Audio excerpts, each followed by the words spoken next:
Well,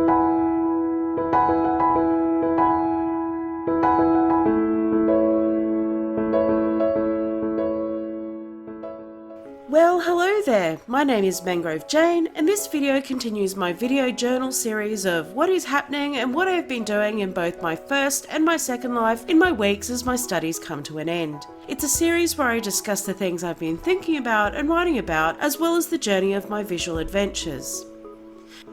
This week, I managed to do my installation practice on Monday and Tuesday. As stressed as I was about it, it was actually really good to measure things out and place markers down where things needed to go and brainstorm different combinations of groupings of things. My supervisor popped in to chat about it on Tuesday. It was the first time she actually got a feeling for what I would be doing, so that made us both happy. After doing that though, and having time to mull over the installation design and practicalities, I have some serious reservations about taking my desktop computer in and leaving it in the gallery next week. Part of the installation is actually having my desktop and desk set up as it is at home, so people can run around on my avatar and see Second Life for themselves from my perspective. But I have some issues with that now I'm thinking quite seriously about it. Some of these things might seem a little bit like common sense to everyone else, but when you are kind of in the thick of dreaming up something like this, you don't really think of the practicalities of it until you actually have to do it. So here are my issues. Firstly, I am really worried about someone being able to get into other sections of my computer where I basically hold my whole life. Photos of my children and family are on there, passwords, all sorts of things we like to keep private and away from the viewing public would be a bit exposed. I did think of maybe just making a new user with nothing but Second Life on that account, but that only solves part of the problem. Secondly, user error. It's so easy to stuff something up on someone's computer without realizing you have done it. The third thing is something my friend Kath mentioned to me in a conversation we were having that I've been mulling over, and that is when she sees a computer somewhere, she immediately associates it with work, and I kind of agree with her.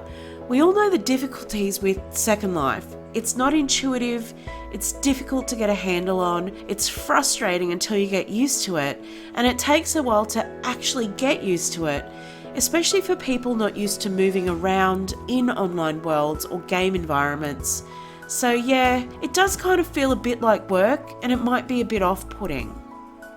The fourth thing is getting my computer to the gallery and back each day. Leaving it in the gallery is a bit of a risk. I'm not sure I'm willing to take that risk, but packing it up and reconnecting it all again is a huge pain and a bit of an annoying logistics problem. I do have a suitcase I use when I have to do that, but it would mean I would have to drive in every day, and that gets super expensive. Parking is $36 a day, and over the course of 2 weeks, that is just ridiculous. Another reason why I really need to investigate a good gaming laptop rig for when I have to be portable. And lastly is something my partner mentioned.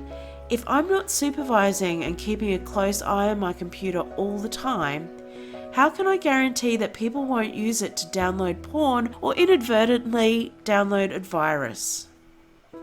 I'm not worried so much about someone using my Second Life account and accidentally or purposefully moving my things or changing the installation. I would just create another separate account for that. It's mostly just practical things to do with my actual hardware that bother me. I don't know, I think I will have to think on it some more.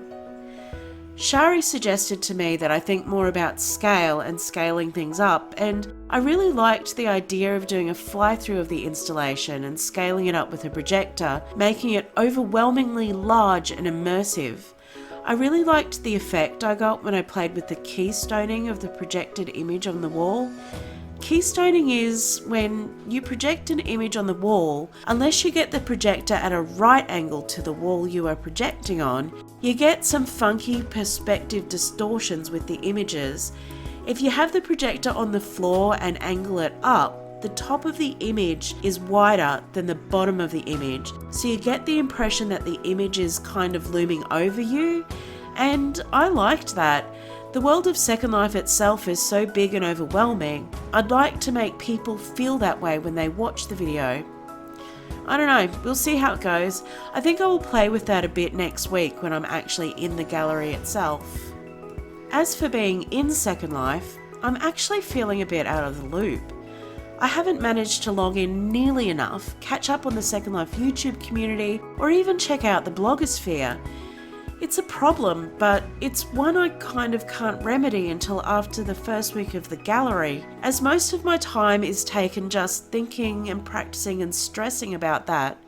It's a strange thing to be in a physical reality, thinking about a digital reality, and yet finding yourself not really participating in either of them. Well, that is all for me here today. I know this has been a short vlog, but as I mentioned in an earlier video, some vlogs are just going to be short as I work through things, and other vlogs are going to be a bit more lengthy. If you enjoyed this video, give it a big thumbs up. If you haven't already, hit the subscribe button, and while you are there, punch the bell as well, which will give you notifications of any new videos I release. And I will catch you all in the next video.